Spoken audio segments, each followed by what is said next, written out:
El desquiciado es aquel que está alterado y fuera de sí o ha perdido la tranquilidad y la paciencia. En gran número de ocasiones se está desquiciado porque se llega tarde a algún sitio. Entonces nos desquiciamos porque todo lo que está alrededor de eso, pues entonces ya sale mal. Si vas con el coche, entonces te vas a encontrar que alguien va más lento, que el semáforo se pone en rojo, que si esto, que si lo otro. El desquiciado es aquel que está en esa situación. El desquiciado también es cuando desquiciamos cuando las cosas no salen bien. Cuando las cosas no salen bien nos desquiciamos porque entonces decimos, hoy todo está mal, y como no nos sale bien, entonces nos preocupamos por esas cosas, o entonces lo que hacemos es que nos desquiciamos, perdemos el control de las cosas y entonces no se nos nota, estamos alterados, hemos perdido la paciencia, las cosas no salen como nosotros las queríamos, las hemos planeado, hemos puesto todo sobre papel, decíamos todo tenía que haber salido así y no salió. Desquiciado también es como mi mujer anoche, no sé dónde está, pero así lo puedo contar y no me pegará después. Como mi mujer... Ah, estás ahí. Nada, yo no estaba diciendo nada. Entonces, me has pillado. Pero bueno, que nada, como mi mujer anoche que estaba intentando enhebrar una aguja. Ya sabéis cómo es. Le puse la luz, se puso al lado de la ventana, puso con los ojos todos abiertos, intentó enfocar, pero no había de manera, hasta que al final lo encontró, después de creo que más o menos unas 3 horas lo consiguió. Entonces ya podéis imaginar que estaba desquiciada total. ¿Te gusta o eres aficionado al tenis? A mí me gusta y bueno, soy aficionado de verlo, de jugarlo no, pero sí que me gusta mucho verlo. Esta generación, o sea, nosotros estamos contemplando un fenómeno que posiblemente, en el mundo del tenis, que nunca más se vaya a dar, o que si se da otra vez, sea en mucho tiempo. ¿A qué me refiero? Me refiero a que coexisten 3 portentos del deporte, 3 personas que son en el deporte y en el tenis, son 3 fuera de serie. Coinciden en el tiempo y lo digo por orden de nacimiento, el mayor Federer, el segundo Nadal y el tercero Djokovic. Estos 3 tíos son unos portentos del tenis. No sé si alguna vez, aunque sea por curiosidad, habrás visto un resumen, un partido de tenis de estos 3, o sea, los 3 juntos a la vez no, pero uno contra uno, así, mezclado. ¿Lo habrás visto? Mira, yo he visto algunos de ellos en el que he podido ver la cara de desquiciado de alguno cuando estaban jugando con el otro por una sencilla razón. Porque en muchos de esos partidos siempre había uno de ellos que aun cuando no quisiera, daba un golpe con el que acertaba, ¿verdad? Y tú decías, es que era imposible que eso lo hiciera. Pues aún el otro jugando muy bien, el otro lo hacía tan excelentemente que decías, acababa desquiciado. En alguna ocasión, el que más es más expresivo con estas cosas es Djokovic. Y alguna vez lo he visto, ¿no? Que dicen tú, está desquiciado porque a Federer le sale todo o a Nadal le sale todo. Pero también hemos visto a los otros también desquiciados diciendo, es imposible que le salga todo eso. La alegría de uno a veces es la desesperación de otro. Y entonces se convierte en un desquiciado. El texto de hoy en el que vamos a meditar nos muestra a unos hombres desquiciados contra la persona y obra de Jesús, el ungido de Dios.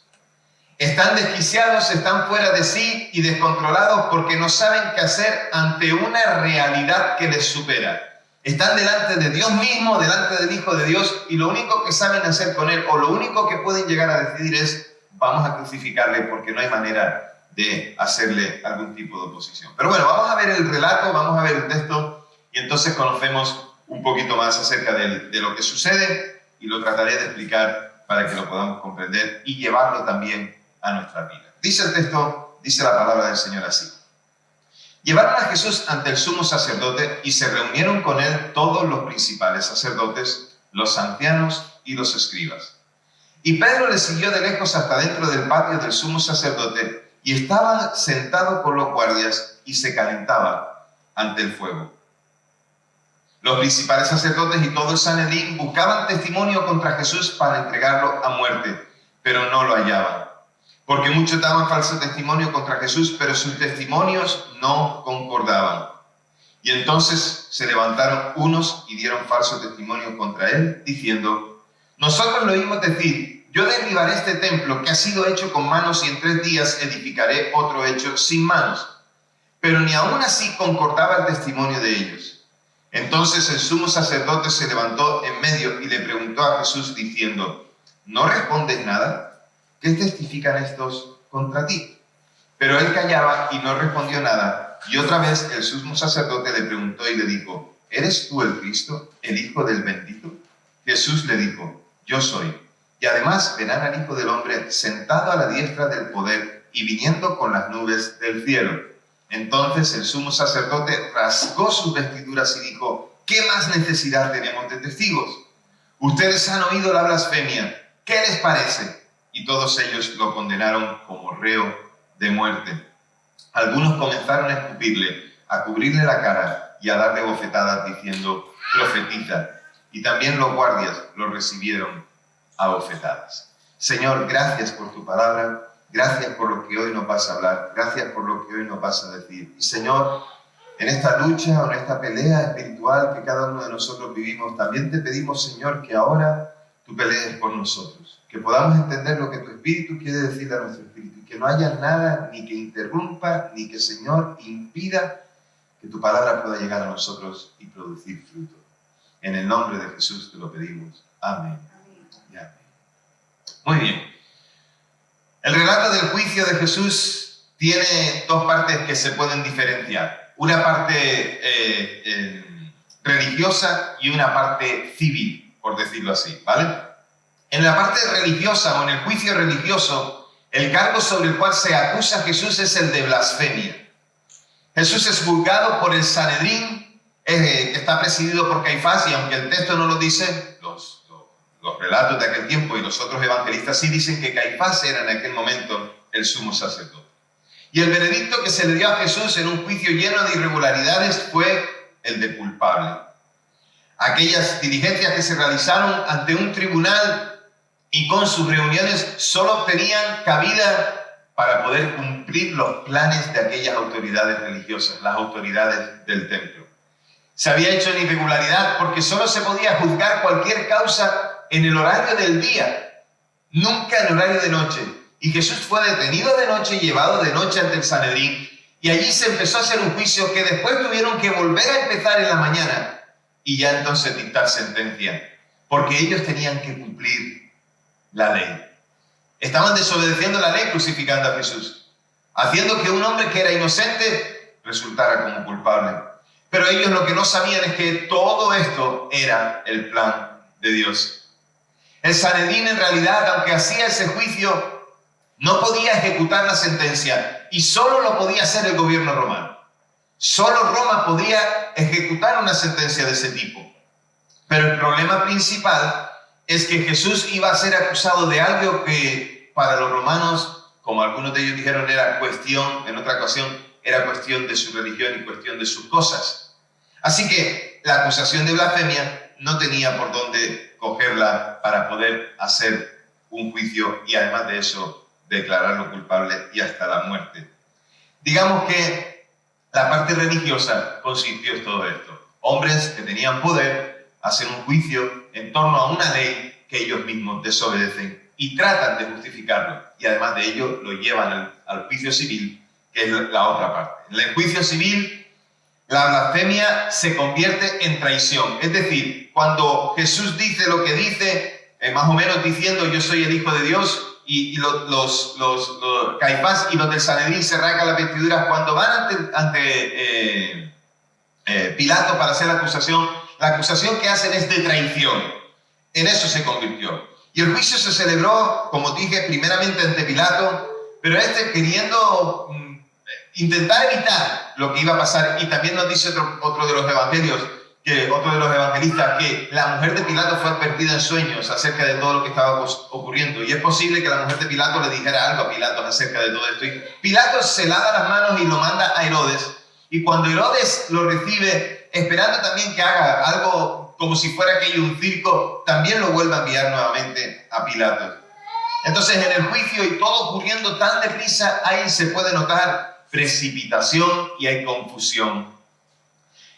Como ya os dije, no se podía celebrar de noche, pero así se hizo. Y de ahí la necesidad de repetirlo Además, ese juicio no podía celebrarse en el día anterior al sábado, porque no podría haber continuidad al día siguiente. No se podía hacer un juicio en el día de descanso, no se podía hacer nada en el día de descanso, por lo tanto, no podían comenzar un juicio que se tenía que quedar a la mitad. Así que allí estaban para poder juzgar a Jesús. Y alguien se cuela en aquel patio, alguien se cuela en aquella casa. Y el que se cuela es Pedro. Todos los discípulos han dejado abandonado a Jesús, pero Pedro pudo seguirle al menos hasta el lugar donde iban a ser juzgado a Jesús. La próxima semana hablaremos un poquito más de lo que le ocurre allí a Pedro y que Jesús le había dicho que le sucedería. En el Sanedrín estaba compuesto por personas que eran escribas, fariseos y saduceos. En total, un número de 70. Pero cuando querían hacer un juicio en cuanto a algo, necesitaban tener un quórum. Ese quórum podía ser formado o podía estar formado por 23 personas. Es posible que no estuvieran todos, porque es imposible que en la noche se pudiera avisar a todos los que allí podían estar. ¿Imagináis que hubieran avisado a Nicodemo? Nicodemo hubiera dicho algo en contra de aquel juicio. ¿Imagináis que hubieran llamado a José de Arimatea? Ambos eran parte del Sanedrín. Pero ambos eran temerosos de Dios y pudieron reconocer a Jesús como el Mesías, como el que había de venir. Entonces es posible que Caifás y los más cercanos a él, incluido su yerno, que ahora se me olvidó el nombre, Anás, gracias. Entonces, todos se pusieron en complot. Con que estén 23 es suficiente. Podemos pensar que estaban todos. El texto nos dice que todos estaban, pero tal vez se hace una referencia simplemente a que el quórum estaba. Era alguna manera en la que el Sanedrín quería justificar lo que estaban haciendo. Si hay quórum es suficiente, aunque sea de noche. Allí estaban, querían destruir a Jesús. Y la búsqueda de testigos implica que había prisa y precipitación, que todo se tenía que hacer rápido para poder hacerlo de manera, además de que fuera antes de la Pascua. Era un juicio, se suponía que en un juicio normal, los testigos hubieran estado preparados de antemano, se hubiera hablado con ellos, se hubiera dicho, se hubiera interrogado anteriormente, el abogado o alguien hubiera preguntado algo antes, pero aquí todo fue precipitadamente. Muchas irregularidades, muchos defectos de forma y de fondo. Marcos en el versículo del 57 al 59 señala, la verdad es que sacadas de contexto ellos usan como acusación. Y una de esas acusaciones, entre muchas, que Marcos señala, dice que la acusaron de decir que en 3 días él derribaría el templo y lo volverían a levantar. Y es verdad que lo dijo, pero eran las palabras sacadas de contexto con tal de buscar una acusación contra Jesús. Son acusaciones falsas y Jesús había declarado cosas respecto al templo, también esas. Pero aquellos que escucharon acerca de la profecía del templo y que escucharon de la boca de Jesús tales palabras, lo convierten en una blasfemia porque siguen adorando el edificio, pero no al Dios que habitaba en el edificio. Siguen adorando las piedras y se siguen adorando a ellos mismos, pero no adoran al Dios al que tendrían que adorar y por el cual construyeron aquel edificio. Esa era la situación en la que Jesús se enfrentaba con aquel juicio improvisado, irregular y todo lo demás. Y sin embargo, el sumo sacerdote, viendo que no conseguía nada en medio de las acusaciones y que Jesús respondiera nada porque estaba callado, estaba allí como oveja que no abrió su boca, como cordero que fue llevado al matadero, Isaías 53. Estaba allí cumpliendo aquella profecía, estaba callado, escuchando todo lo que decían, porque Jesús sabía que aquella era su hora. Siempre te cuento que a mí me gusta leer estos textos, pero a veces leyéndolos, si lo lees y te metes dentro de ellos, a veces quieres decir, yo quiero estar allí para impedir que todo eso suceda. Pero no era el plan de los hombres, no era lo que los hombres podían hacer. Recuerda, Jesús fue a la cruz porque Dios lo llevó hasta allí, porque sin ese sacrificio nosotros no hubiéramos tenido perdón de pecados. Gracias Dios por lo que hiciste, gracias Jesús porque obedeciste. Si no, no hubiéramos tenido perdón. Así que se levanta el sumo sacerdote. En realidad dice el texto, lo que hemos leído dice levantándose en medio, lo que dice es que se fue hasta el centro, que se fue al lugar principal para poder hablarle a Jesús. Y entonces le comienza un interrogatorio a Jesús. Me imagino que no le hizo una sola pregunta. Marcos nos señala la pregunta clave que le hizo, por la cual Jesús pensó que entonces tendría que contestar. Pero me imagino que Caifás estaba desquiciado. Me imagino que estaban desquiciados todos. ¿Te puedes imaginar cómo era aquello? ¿Te puedes imaginar que todos estaban señalando a Jesús, que todos estaban deseando escuchar algo que realmente les permitiera juzgar y condenar a Jesús? Así que como Caifás era sumo sacerdote, reconocido por todos y respetado por todos, pues todos guardaron silencio y Caifás empezó a preguntarle a Jesús y Jesús no respondió nada. Jesús no dijo nada, aun cuando habían dicho cosas en su contra, mintiendo.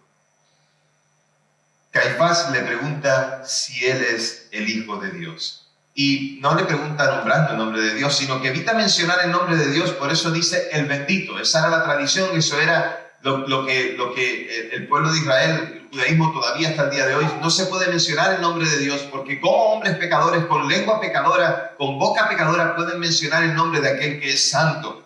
Y entonces se refiere, ¿eres tú el que había de venir? ¿O eres tú el Hijo del bendito? Entonces, Caifás, que estaba lleno de religiosidad, le pregunta, y ostentando el cargo que tiene, lo que dice contrasta con lo podrido que está su vida interior. Quiere intentar mostrar que tiene algo de espiritualidad, pero en realidad lo que está lleno es de religiosidad. Ocupa una posición, un cargo, y tiene que defender esa posición y ese cargo, olvidándose de Dios mismo y de lo que significa para aquel pueblo y lo que tendría que significarse para él como sumo sacerdote. Todo lo que dice y hace Caifás muestra que está podrido y lo muestra minutos después o momentos después, pero ya en aquel mismo lugar con sus palabras y sus acciones. Lleno de odio, desquiciado porque estaba en juego todo lo que él representaba y todo lo que él mismo era, desquiciado atentó contra Jesús. La respuesta de Jesús está tomada de Daniel capítulo 7, versículo 13 y del Salmo 110.1 que leímos al comenzar la celebración. Y aplicar este texto a la segunda venida de Cristo como Mesías triunfante es sacarlo de su contexto. Porque lo que Jesús está diciendo en esta contestación es que está llegando el momento en el que Él volverá al Padre. Está llegando el momento en el que Él irá a la misma presencia de Dios nuevamente, al lugar que dejó, en el cual estaba, donde tenía toda la gloria desde antes de la fundación del mundo, lo cual dejó para venir a la tierra, vivir entre nosotros, mostrarse como Salvador, mostrarse como aquel que no tenía pecado para perdonar los pecados de los hombres y morir en aquella cruz. Jesús lo hizo y ahora dice, cumpliendo eso, del Padre salí, al Padre voy. Y la mención a la diestra del poder de Dios es semejante a la que ya había dicho antes también Caifás. ¿Por qué? Porque también Jesús intenta ponerse en lo que ellos dicen que enseñan para no mencionar el nombre de Dios. Quiso ser respetuoso en todo momento con aquellos. Aunque le denunció el pecado, los amó. Porque Jesús amó con un amor profundo a aquellos fariseos, y a aquellos saduceos y a aquellos ancianos. Aquellos fueron amados por Jesús tanto como tú y como yo. Aquellos fueron tan culpables como tú y como yo.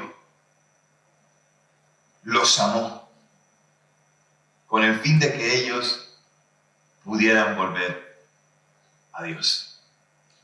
Hay una canción de Marcos Vidal, esta que hemos cantado antes, Desde el fondo del mar, es de él, o sea, compuesta por él, con la música y demás, pero hay una canción de Marcos Vidal que habla acerca de Caifás. No sé si alguno la escuchó alguna vez. Estupendo. Caifás detrás de la ventana. Habla acerca de lo que sentiría Caifás después de la resurrección. La canción es hermosa, si la puedes buscar en Google o en el YouTube o donde sea, la vas a encontrar seguro. Caifás detrás de la ventana. Dice que él está viendo el lugar del Gólgota desde su ventana y está sintiendo o está pensando si realmente aquel que dijo que era el Hijo de Dios realmente lo era. Es eso de cuando estoy en la intimidad, realmente me tengo que enfrentar a la realidad. No sé si te ha pasado, pero siempre que testifico a un grupo de personas, ¿sabes lo que me pasa? Cuando testifico a un grupo de personas, ese grupo de personas se excusan unos con otros. Porque nadie quiere mostrar que realmente tiene necesidad de Dios. Entonces a mí me gusta lanzar perlas, aunque muchas veces las pisotean, pero me gusta lanzar perlas en grupos, pero después me gusta hablar en privado, porque cuando está la persona en privado y no hay nadie alrededor, la persona puede llegar a mostrar lo que hay en su corazón. Y la palabra puede ser sembrada mejor. Caifás tal vez estaba en esta situación, pero él estaba allí en este momento para acusar a Jesús. Mientras aquellos hombres, como nosotros, pensaban en la identidad de Jesús y en los beneficios de su venida, para el Maestro lo maravilloso, lo glorioso, era la cercanía a volver a estar con el Padre. El poder volver al Padre y su exaltación hasta lo sumo para poder recibir del Padre el nombre que es sobre todo nombre, dominio, gloria y reino. Daniel capítulo 7, versículo 14. Todo eso le correspondía a Jesús. El nombre que sería sobre todo nombre, porque no hay otro nombre debajo del cielo dado a los hombres en quien podamos ser salvos. Jesús volvería al Padre y entonces ahí, afirmando que la salvación es solo y a través de Él. No hay nada más que pueda salvar. No hay iglesia que salve. No hay ídolo que salve. No hay estatua que salve. No hay medalla que salve. Solo Cristo salva. No hay nadie más que lo haga. Solo Cristo es el Señor. El gesto de arrancar las vestiduras expresaba en Oriente esa situación de un profundo pesar o un profundo dolor. Los que estamos leyendo la Biblia de manera continuada, empezando desde el Génesis, hemos podido ver que en diversos pasajes ha habido personas que se arrancaron la vestidura. Por ejemplo, Jacob, cuando escuchó que su hijo había fallecido, que José había fallecido, que no había fallecido en verdad, pero se arrancó las vestiduras. El rey David, cuando escuchó que su hijo había muerto, también se arrancó la vestidura. Y así un montón de ellos. Y lo que hace Caifás es rasgarse las vestiduras, porque dice, mostrando que tiene un profundo dolor. Y aquello significa que había sucedido algo que era difícilmente reparable, cuando menos imposible. Es decir, aquello había sido una grave ofensa. Y entonces las palabras de Jesús se convierten en blasfemia a oídos del sumo sacerdote y a oídos de todos. Lo que leemos en el texto es lo que después sucedió, que todos apoyaron al sumo sacerdote en el veredicto de condenar a Jesús. Y todos los presentes, los 23 del quórum, si había más, la voz de Nicodemo, de José de Arimatea y posiblemente de algunos más, allí no pintaba nada. Porque derribaron a Jesús, lo llevaron a la cruz. El texto resume el cumplimiento de varias profecías, de Isaías 50, 53, de Miqueas 5 y Primera de Reyes capítulo 22. Las agresiones puede que fueran de aquellos que estaban en el Sanedrín, pero lo que nos dice el texto es que después se sumaron, y con más violencia, las agresiones de los guardias y de los sirvientes o los criados que estaban en la casa. Y en nuestros días seguimos contemplando las irregularidades de un juicio constante de aquellos que ven a Jesús en la distancia. Hoy siguen juzgando a Jesús y señalándole como culpable en muchas cosas. Son aquellos que no tienen datos, que hablan sin saber y que sobre todo viven engañados por otros, con falta de información. Viven engañados por aquellos que con sus mentiras los alejan de la persona y obra de Jesús, el Señor y Salvador. Y muchos siguen esas mentiras y siguen a aquellos que los engañan. Y los que engañan y mienten se rasgan las vestiduras para justificar que hay que defenestrar a Dios, dejarlo en el olvido para que sus propósitos se puedan llevar a cabo. Porque matando a Dios, dejando en el olvido a Dios, podrán hacer lo que quieran. Seguimos rodeados, iglesia, por aquellos que siguen mintiendo y también por aquellos que nos rodean diciendo mentiras. Unos que las creen, otros que las fabrican. No han acudido a la fuente principal, no han preguntado a Jesús si Él es el Hijo de Dios y que Jesús les pueda contestar. no han acudido a la palabra de Dios que habla de acerca de esa revelación especial que Dios dio en la persona de Jesucristo y ese amor incomparable. Hay muchos que no buscan eso.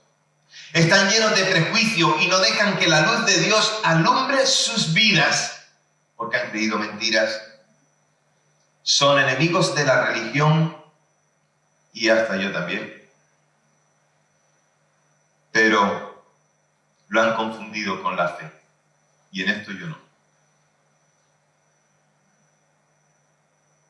Las religiones son todas normas de hombres con intereses de hombres. Pero cuando buscamos a Dios en intimidad y le buscamos bien, entonces podremos encontrar en Él la paz que necesitamos. Y ante esta situación de un mundo que sigue creando mentiras y que sigue enjuiciando a Jesús y que sigue acusándolo, que sigue dejándolo atrás o que quiere seguir condenándolo, ¿qué haremos nosotros como iglesia? Pues ante esto, por favor, Alex, la iglesia debe estar firme en lo que ha creído, vivirlo y anunciarlo. Hemos creído en Jesús, vivamos a Jesús y anunciemos a Jesús. Y no nos callemos a pesar de las mentiras, a pesar de lo que digan unos o lo que digan otros, a pesar de que su fuente de información sean documentos o sean cosas que no tienen ni pie ni cabeza. Acudir a Jesús.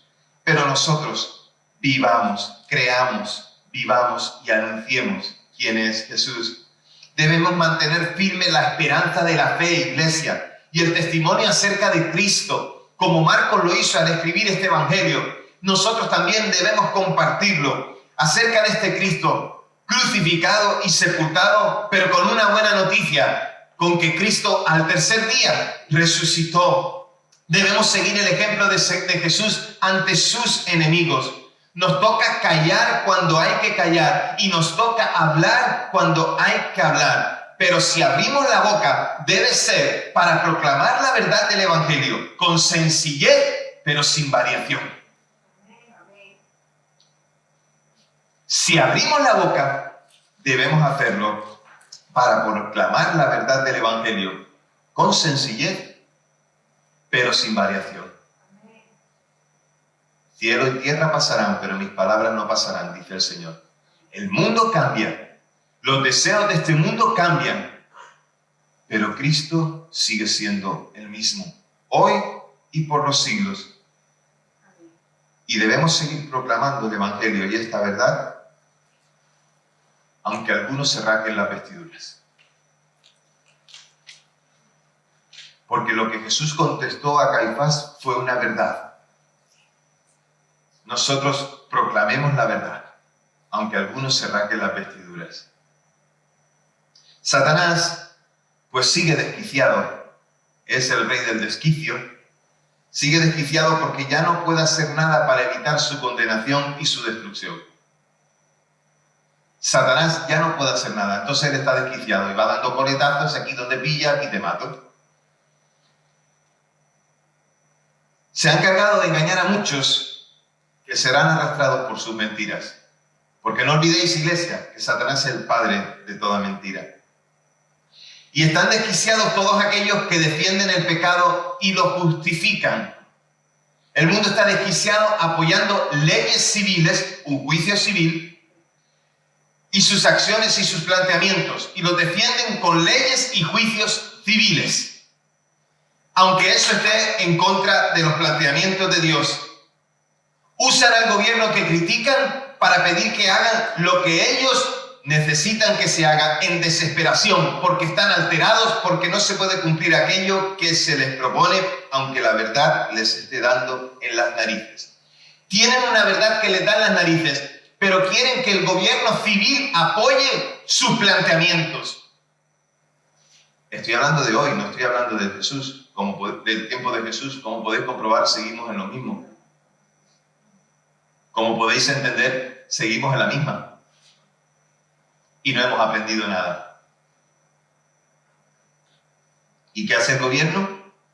Pues mira, es como si estuviera hablando de Pilato, como si estuviera hablando de Herodes, pero estoy hablando de este tiempo. El gobierno los apoya porque no quieren sublevaciones, porque quieren al pueblo callado.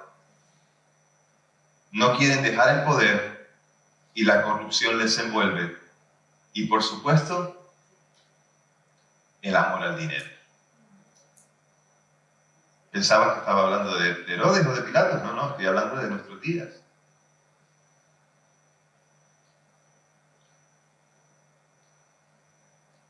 Por eso, la moral de Dios no tiene cabida en un mundo desquiciado por querer hacer su propia voluntad. De ahí que nos quieran imponer un montón de cosas y nos las pueden imponer desde un gobierno civil. Pero Dios es Dios y su ley está por encima de todo. Da igual que nos quieran imponer una ley de identidad de género que en realidad no existe, porque hombre y mujer los creó Dios. Y pregúntale a un biólogo, un médico y te dirá lo que hay. Es más, cuando hay tantas contradicciones, cuando hacen las estadísticas en este tiempo de pandemia, que han hecho las estadísticas de cuántos hombres fallecieron y cuántas mujeres fallecieron, no veo que haya ningún otro género, hombres y mujeres. Hay tantas contradicciones. Hay tantas contradicciones porque, aunque no lo quieran o reconocer, la ley de Dios está por encima de la ley de los hombres. Por ejemplo, aunque gobiernen haciendo leyes en contra de la vida, y aunque hoy abortar sea algo que está y se puede hacer en cualquier esquina, o incluso en un anuncio en televisión, ayer viendo la televisión, en horario de que lo ve cualquier niño, si has mantenido una relación en la que tú te quedaste embarazada, vete y compra la pastilla del día después. ¿Por qué? Porque el gobierno civil autoriza, apoya, porque no quiere sublevaciones, posiblemente porque ellos mismos también quieren esconder detrás de esas leyes sus propios pecados delante de Dios. No ha cambiado nada, ni siquiera los abusos de poder, ni las contradicciones de todo tipo. No ha cambiado nada con respecto a lo que sucedió en aquellos tiempos con Jesús. Herodes era un inmoral.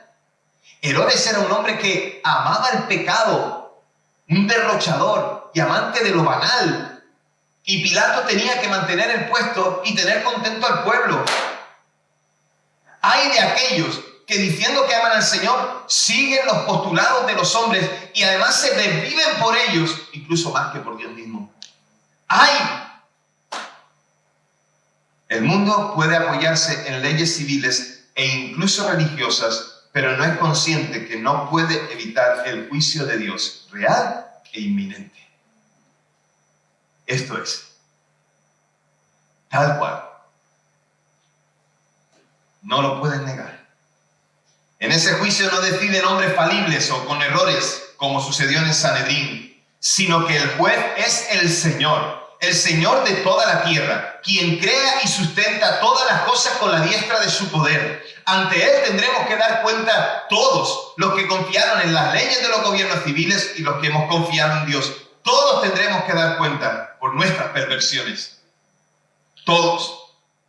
Iglesias, tengamos cuidado de aparentar piedad y pasión cuando lo que hay en el interior es destrucción y maldad. Cuidado de parecernos a Caifás. Cuidado de querer ser como él. O, sin embargo, sin quererlo, estar en la condición de él. Estamos a expensas de que se vea la verdad de nuestro interior en la manera de hablar, en la manera de pensar y en la manera de actuar. Estamos a expensas de que se descubra la mentira en la que vivimos y seamos pillados por nuestra mentira. Ya sabéis lo que dice el refrán, siento cariño. Se coge antes un mentiroso que a un cojo. Si hay alguno que es mentiroso y quiere echarle una carrera a mi mujer, a ver, lo comprobamos rápido. Pero creo que va a ganar ella.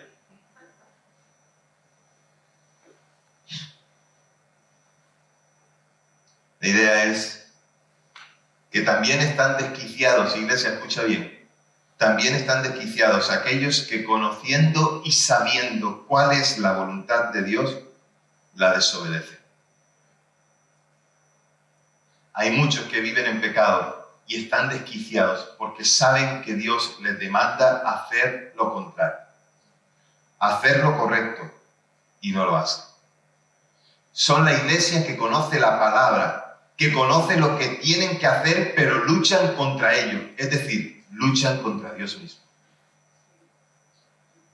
No solo luchan y desobedecen, sino que hacen campaña contra ello usando los argumentos erróneos e incluso justificándolos con la misma palabra que usan a su interés veces y sacándola de contexto.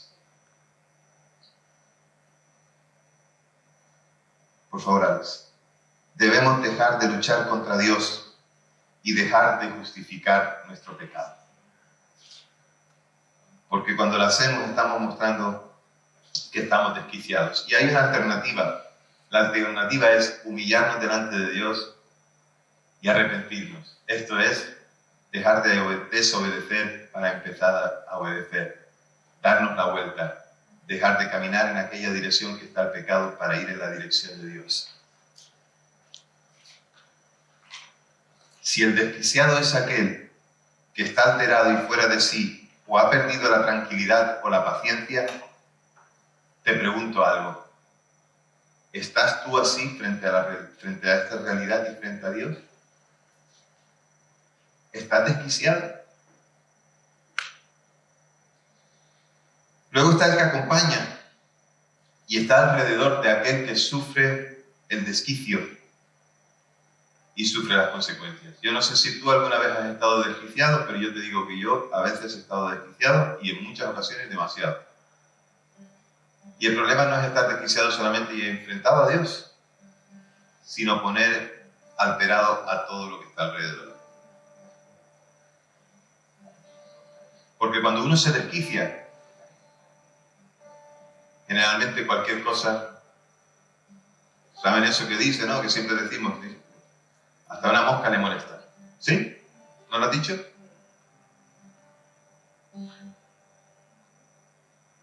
Pues aquel que sufre al lado del desquiciado, ¿qué hace? Se preocupa y sufre, cierto, pero está al lado de él o al lado de ella. ¿Por qué? Porque sabe que de Dios viene el descanso. Y aquel que transmite paz, aquel que da paz, al que está desquiciado lo calma.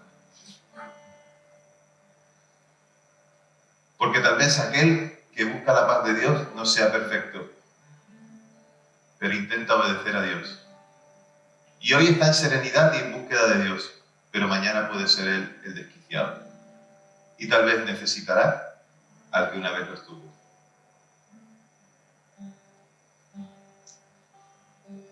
Si estás luchando, porque estás desquiciado, pero si tienes al Señor, entonces volverás a Él. ¿Por qué? Porque el que ama al Señor y le pertenece al Señor, cuando escucha la voz del Señor, le sigue.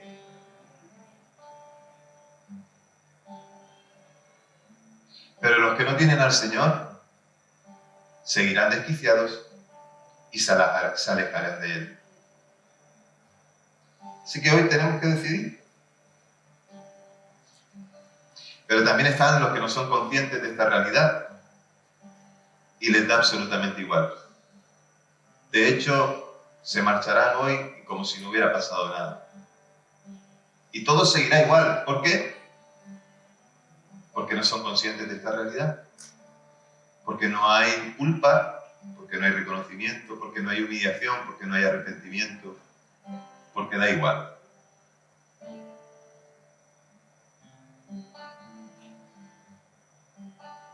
Si estás desquiciado, tu realidad es que debes descansar en Dios. No pelees contra Él. No luches contra Él. Tú ya sabes que tienes todas las de perder. Pero si descansas en Él, Él renovará tus fuerzas, te ayudará a salir del bache, del bucle, te ayudará a salir de ese tropiezo. ¿Y saben qué es lo bueno de nuestro Dios? Que cuando Él nos restaura, cuando Él hace eso por nosotros,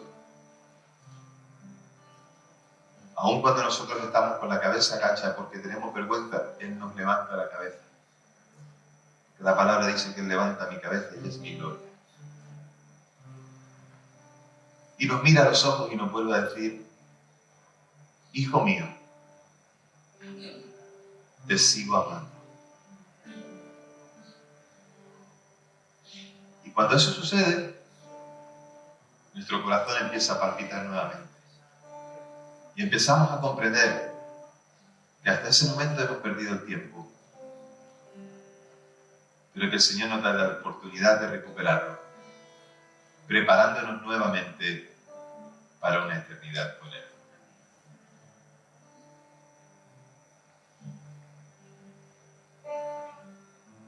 El silencio de Jesús le llevó a la cruz para llevarnos a nosotros a la vida eterna. Podríamos cambiarle el nombre a la iglesia